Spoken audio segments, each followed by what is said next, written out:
The verdict in the New York City trial against former President Donald Trump dominates the news. We have seen a passionate and united reaction from Republicans on Capitol Hill. This is what you expect in a third world country, a banana republic, not the United States, the premier legal system in the world that's been, the model and the envy of everybody for so long. The Democrats are so desperate because they know President Trump is crushing Joe Biden in the polls that they have relegated themselves to this, to risk the destruction, the credibility of our entire system of justice, and there is nothing less than that at stake here.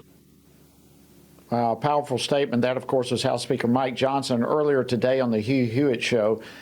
Will Democrats stop at nothing to silence dissent and to crush their political opponents? Well, joining me now with his reaction and more is Congressman Keith Self. He serves on the House Committee on Foreign Affairs as well as the Veterans Affairs Committee. He represents the 3rd Congressional District of Texas. Congressman Self, welcome back to Washington Watch. Thank you for having me, Jody. Good to see you. Always great to see you, my friend. All right, give us your reaction to yesterday's verdict. Well, I was in the courtroom just over a week ago, and I will tell you the judge is worse than anything you could see on TV. My response is yesterday was a sad day for the American Republic. The Democrats will stop at nothing to destroy the man that they fear most, which is Donald Trump. Now, since 2016, they have bastardized the justice system, starting with the Russia collusion story, going on through the Steele dossier, the targeting by the IRS, targeting by the FBI under the FISA Act. But this was a sad day for the Republic yesterday. Wow. So you said that you were actually in the courtroom last week, so you had a front row seat, if you will, to the whole circus. So is what you were saying there that you could see then that things were not on the up and up? Oh, my goodness, Jody, absolutely. The way the judge reacted to the objections by the prosecution, immediately sustaining them. He responded to virtually every defense objection with immediate overrule.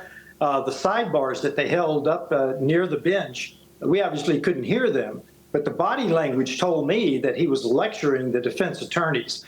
It was beyond the pale, beyond the pale. Well, I wish we could talk all night on this, but there's so much other stuff in the news, and some of it, to be very honest, is kind of going under the radar because the dominant news is, of course, the Trump verdict.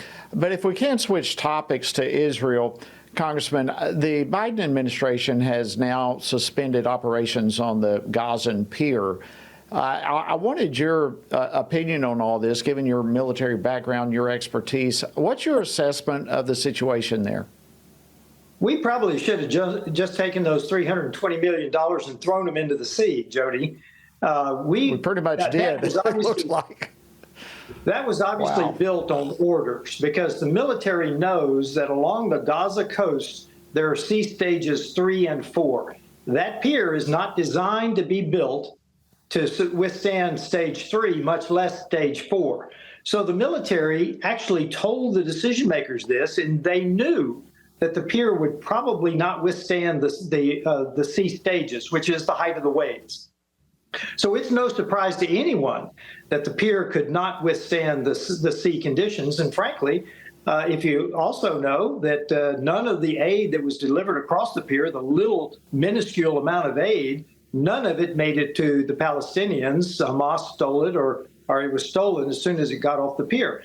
And frankly, when Hamas started targeting with a mortar fire the pier early, we should have realized this was a fool's errand. That pier should never have been built. It was exactly like the Afghanistan withdrawal. We are going to do it come hell or high water. We don't care what the conditions are. We're going to do this as a virtue signaling to the world. Well, you bring up a good point there. Let me just throw this out to you. Of course, this pier took a couple of months. Some are saying $1.5 billion to build. It only lasted less than 2 weeks. And as you mentioned, most of the food that was supposedly going to be delivered was stolen. But are you seeing in this, you referred to the Afghanistan withdrawal, are you seeing a pattern from the Biden administration as it relates to military operations? Absolutely. We've seen it since the Afghanistan withdrawal. The decisions are made in the White House or whoever is running the White House. We have no idea.